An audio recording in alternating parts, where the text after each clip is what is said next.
6 ans après le crash du MH17 de la Malaysia Airlines, les proches des 298 victimes sont toujours en attente de vérité.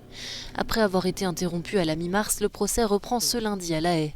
Selon la justice néerlandaise, l'avion a été touché par un Buk, un missile anti-aérien de fabrication russe, alors qu'il survolait l'est de l'Ukraine.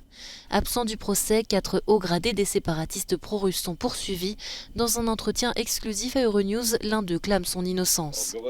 On ne peut pas parler de responsabilité judiciaire ou pénale car la milice n'a pas abattu le Boeing et je n'ai pas d'autres commentaires à faire sur ce sujet. L'enquête n'a pas mis en évidence de conversations téléphoniques qui me concernent personnellement ou qui concernent mes subordonnés à propos du Boeing.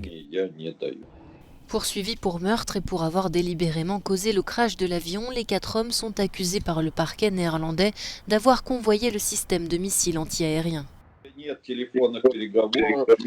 Les boîtes noires m'ont été apportées par mes miliciens subordonnés qui gardaient les lieux du crash du Boeing.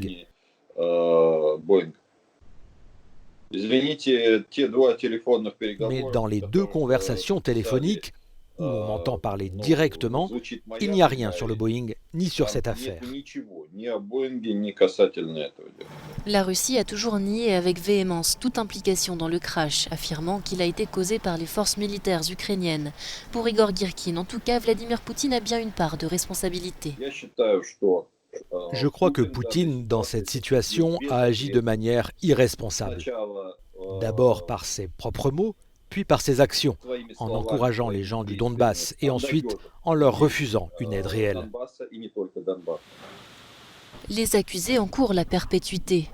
Toutefois, la Russie et l'Ukraine n'extradant pas leurs ressortissants poursuivis à l'étranger, les 4 séparatistes pro-russes sont jugés par contumace.